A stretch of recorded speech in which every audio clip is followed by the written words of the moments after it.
Lord be with you. And with your spirit. A reading from the Holy Gospel according to Mark. Glory to you, O Lord.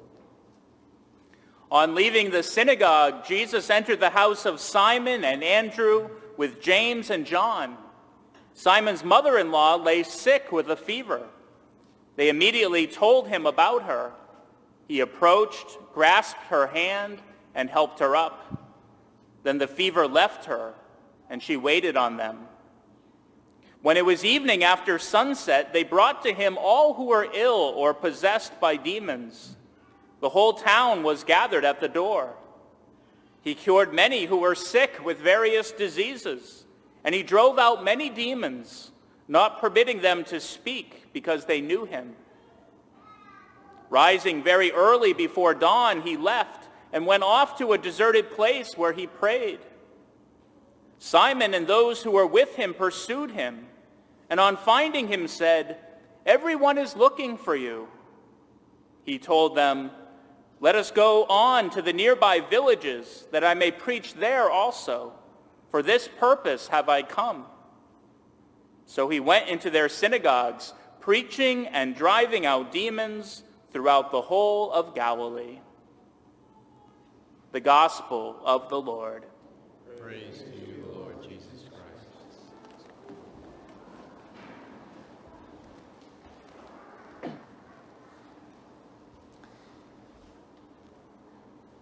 Last week we had one of our early morning masses during the week like we always do, and I thought it was a nice mass. I left and had a great rest of the day, but for the rest of the morning I kept getting phone call after phone call from people who were at the mass with all of this bad news. Someone had had a heart attack right after mass and ended up in the hospital. Someone had locked their keys in the car in the parking lot. Someone's car had caught on fire driving home from mass.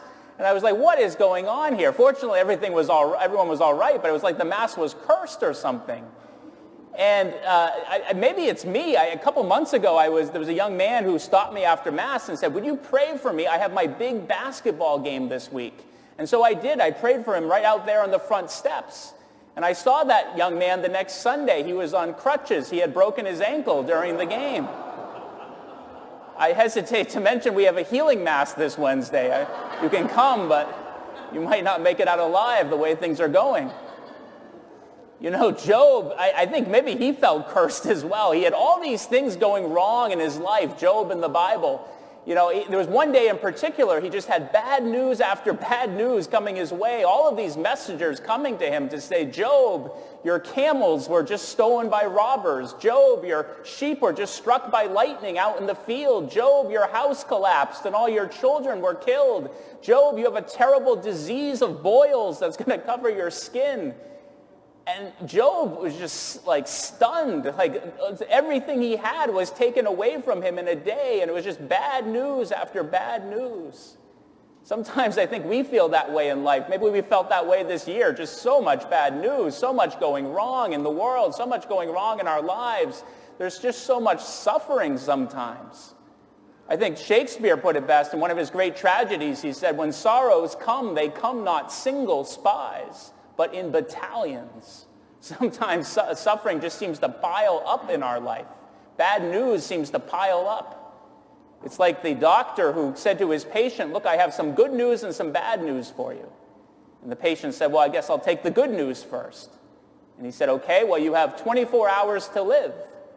And I said, "Well, how is that good news? What could possibly be the bad news?" And he said, "Well, I've been trying to reach you since yesterday." Sometimes it's just so much bad news. And the bad news only gets worse for Job, because what happens to him is what often happens to us when we suffer, when we get sick. His friends all abandon him and leave him alone. They begin to blame him for all the suffering that he's going through in life.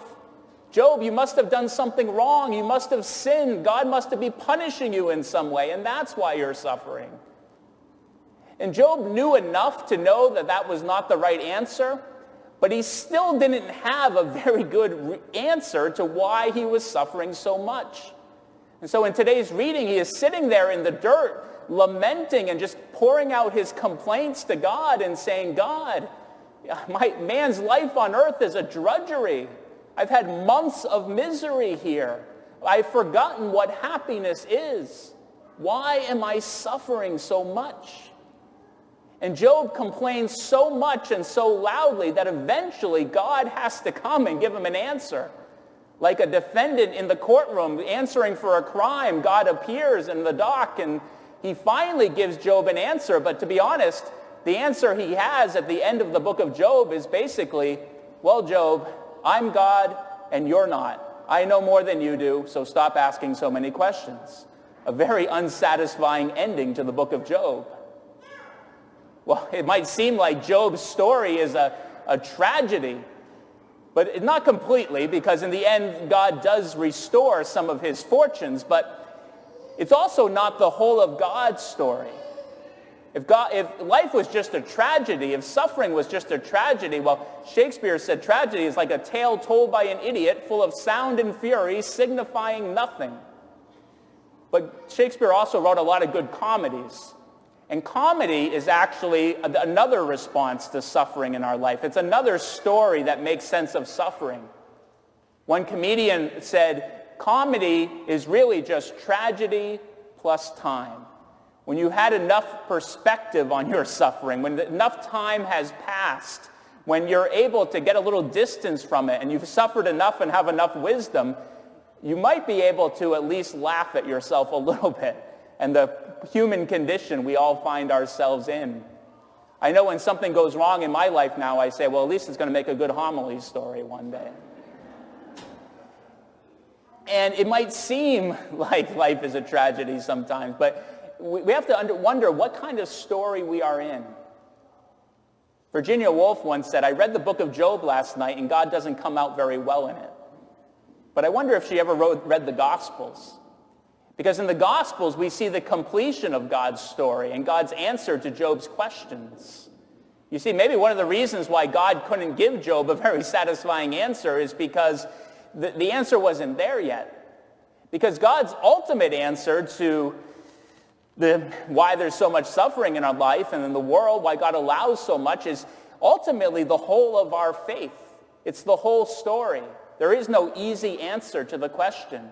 It's the whole story of a God who loved us enough to make this world good out of nothing, who loved us enough to call us into being and created a world without suffering and pain, who even when we messed it up, kept coming to us, kept loving us, and ultimately sent his Son into this world to embrace all of our suffering. It's a bit of a mystery, a God who didn't take suffering away, rather he embraced suffering. And it's only Jesus on the cross, Jesus crucified and risen, that is God's ultimate answer to Job's questions. Is that a satisfying answer? That's something we all have to kind of struggle and wrestle with in our life. And it's only through a lot of time and a lot of prayer and a lot of reflection that maybe we can come to see, okay, I begin to see what God is doing at least. It's that same Jesus who in Capernaum in the gospel today embraces all of the suffering in that town. All the people who are ill and possessed by demons, all the crowds who are hungry and in need, Simon's mother-in-law lying sick with a fever. He takes her by the hand and raises her up. Jesus is with all of those people in their suffering, just like he is with all of us. And he heals us, and he embraces us, and he's ultimately leading us to a place where there is no more death or mourning, where the old order is going to pass away. That's the good news that's at the center of our lives. You know, as Christians, we sort of come to the world almost with a joke, and we say, look, we have some good news and we have some bad news. The bad news is that there is suffering in the world. There always will be in our fallen, broken world, separated from God. But you don't need to be a Christian to know that bad news. The story of Job is all too familiar. Only Christians can tell the good news.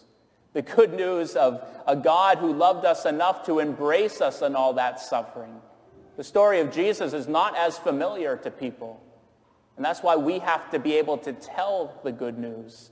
St. Paul says today in our reading, woe to me if I do not preach the gospel. Woe to me if I do not tell the good news. Who else is going to tell the good news? When we put Jesus at the center of things, we begin to see what type of story we are in. The early martyr of the church, St. Lawrence, he had a terrible suffering in his life as well. Like Job, he was tortured to death over a hot grill by the Romans for his faith. But in the middle of that torture, he could say to the Romans, look, I'm done on this side, turn me over now. He makes a joke because he realizes what type of story he's in. Not a tragedy, but a comedy. He knows the end of the story. He knows who is at the center of that story, Jesus Christ. And so he's able to at least have enough distance from his suffering to say, I know where this is all headed in the end. Let us be not afraid to tell that good news. The bad news is everywhere. Turn on the TV. Anyone can tell you the bad news. We've got to tell people the good news, that Jesus is with us. But not just to tell them, but to show them. We can't be like Job's friends who abandoned him in his hour of need, who blamed him. We have to be like Jesus, the one true friend who sticks with us in our suffering. We have to take people by the hand and love them and raise them up.